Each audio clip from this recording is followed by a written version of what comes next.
నమస్కారం స్వామి. నమస్కారం నాయన.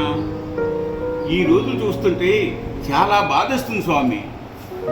భార్యాభర్తలు తగాదాలు, తండ్రి కొడుకుల తగాదాలు, ఆస్తి కోసం అన్నదమ్ముల తగాదాలు, చివరకు కొత్తగా పెళ్ళైన దంపతులు కూడా గొడవలతోటి ఇడిపోతున్నారు స్వామి.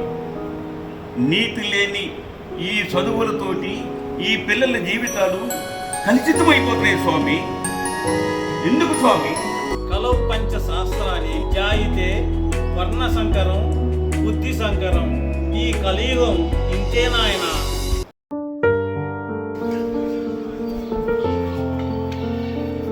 ఏంటి బావా ఒక్కడే కూర్చున్నావు? ఎప్పుడు చూసినా ఏదో దిగాలు పడినట్టుగా ఉంటావేంటి మామ? కోటీశ్వరుడు మావా నువ్వే ఇలాగుంటే ఎలా మామ? అరే రంగా, నా పిల్లలకు ఎంత సంపాదించి ఇచ్చినా గౌరవం లేదు, భక్తి లేదు. నాతో ఎవరూ సరిగ్గా మాట్లాడటం లేదు. జీవితంలో ఆనందమే లేకుండా పోయింది. మావా, జీవితంలో నీకు ఆనందం కలగాలంటే తాళూరులో ఒక స్వామీజీ ఉన్నాడు, అతని దగ్గరికి వెళ్దాం రా మామ. నీకు ఆనందం సంతోషం రెండు కలుగుతాయి. రా మామ, స్వామీజీ దగ్గరికి వెళ్దాం.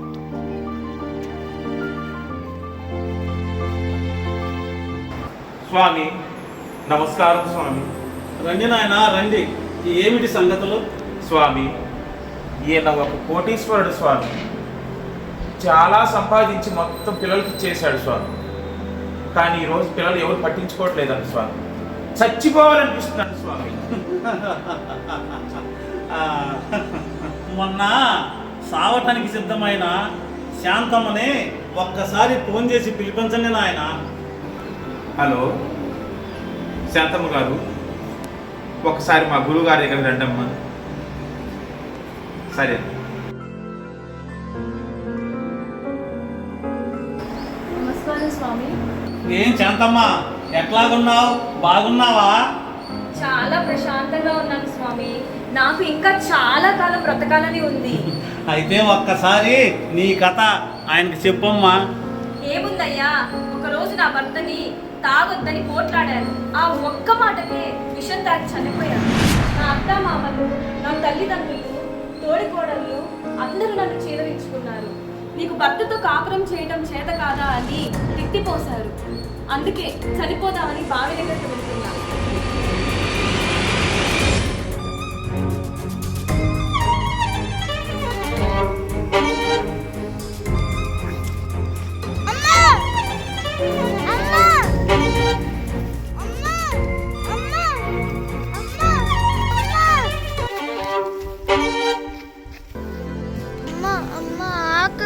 అన్నం పెడతావా?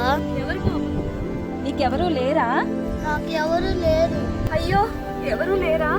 రా బాబు, మా ఇంటికి వెళ్దాం.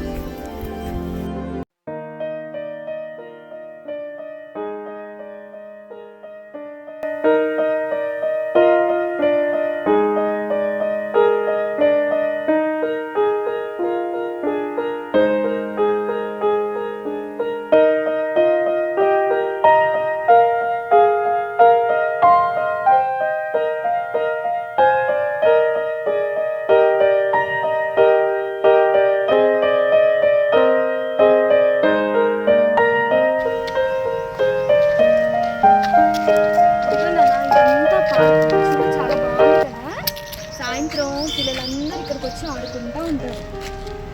అది కదా కృష్ణుడు, చూడు నాన్న, కృష్ణుడిని చూడు, చాలా ముద్దుగా ఉన్నాడు కదా. నీకు కూడా కృష్ణాష్టమి రోజు అలా వేషం వేస్తాను, వేసుకుంటావా? కృష్ణుడికి దండం పెట్టు నాన్న.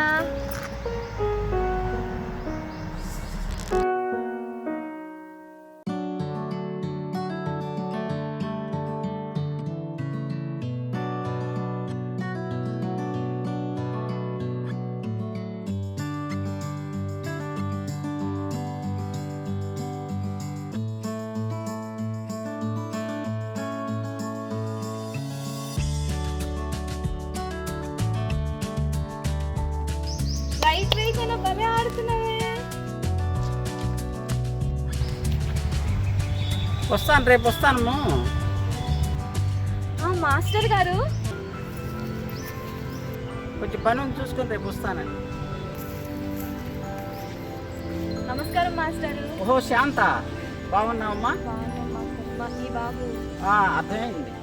నీ భర్త వల్ల నీకు సౌఖ్యం లేకపోయినా, నీ బంధువులందరూ నిన్ను చేదరించుకున్నా, చివరికి నీకు జీవితం మీద నీకు విరక్తి చెందినా కూడా ఒక అనాథ పసివాడిని తీసుకొని నువ్వు పెంచుతున్నావంటే నేను ఎంతో సంతోషించాను. జీవితంలో మనకంటే మనం బ్రతకటం కంటే కూడా పరుల కోసం బ్రతకటం చాలా గొప్ప విషయం అమ్మా.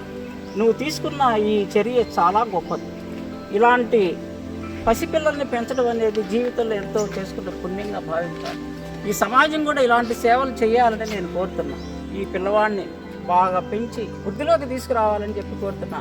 రే, నువ్వు అమ్మ చెప్పినట్టుగా చక్కగా వినాలి. అలాగే మాస్టర్. రైట్, బాగా చదువుకో, మంచి పేరు తెచ్చుకోవాలి. పిల్లలకి అందరిలో కూడా గొప్పవాడిగా ఉండాలి. మంచిదమ్మా, మంచి పని చేస్తున్నా సార్. వెళ్ళొస్తాం మాస్టారు. సంతోషం. వెళ్ళు.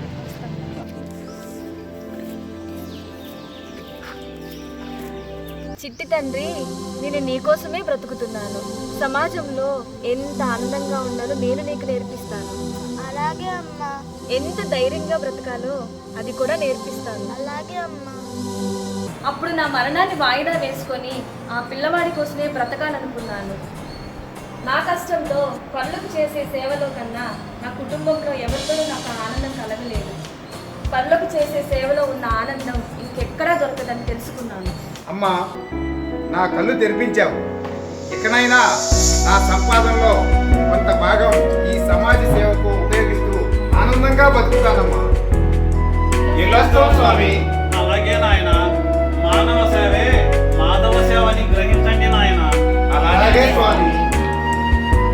మానవాళి పట్ల ప్రేమ అనేది భగవంతుని ఆరాధన, పవిత్రంగా ఉండడం మరియు ఇతరులకు మేలు చేయడం, ఇదే అన్ని పూజల సారాంశం అని స్వామి వివేకానందుని అభిప్రాయం.